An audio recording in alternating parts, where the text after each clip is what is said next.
এত বৃষ্টি হচ্ছে, আমি তো ভেবে ভেবে সারাই হয়ে যাচ্ছি যে আমি কি করে বাসন মাজবো। এত বৃষ্টি, বৃষ্টি চেয়েছি বলে এত বৃষ্টি। আর যাই হোক, বৃষ্টি হলেই বা কি করবো, যাই হোক, ভিজে ভিজে আমি বাসনগুলো মেজে নিলাম। তাছাড়া আজকে আমি বাসি নাইটিটা ছাড়িনি, ভাবলাম সেই কয়বার ছাড়বা, জামা কাপড় তো শুকাচ্ছেও না বৃষ্টির মধ্যে, রোদও উঠছে না। যাই হোক, বাসি নাইটি পরেই আমি বাসনগুলো মেজে নিলাম। নেওয়ার পর তো চলে আসলাম ফুল তুলতে, ফুলগুলোকেও তুলে নিলাম। তোমরা আবার ভেবো না যে বাসি গায়ে ফুল তুলেছি বলে ওই ফুল দিয়ে পুজো দেবো, যদিও ওই ফুল দিয়ে পুজো দিয়েছি, কিন্তু ফুলটা আমি পরে ধুয়ে নিয়েছি স্নান করে। ফুলটা আমার তোলা হয়ে গেছে, চলে আসলাম ঘর মুছতে। বর্ষাকাল তো কি হচ্ছে, তাই ঘর যে মুছবো না সেটা তো হয় না, ঘরটাকেও মুছে নিলাম, মুছে স্নান করে পুজো দিয়ে নিয়েছি।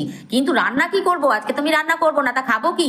আরে না, কালকে সেই মাছের মাথার ডাল ছিল, মাংস ছিল, আর একটু দোকান থেকে আলু চিপস কিনে নিয়ে এসেছি। রান্না করতে আর ইচ্ছা করছে না গো বন্ধুরা, প্রতিদিন রান্না রান্না আমার ভালো লাগে না। যাই হোক, সেই নিয়েই আমি ভাত খেতে বসে পড়লাম। ওগুলোকে একটু গরম করে নিয়েছিলাম, শুধু ভাত করেছি।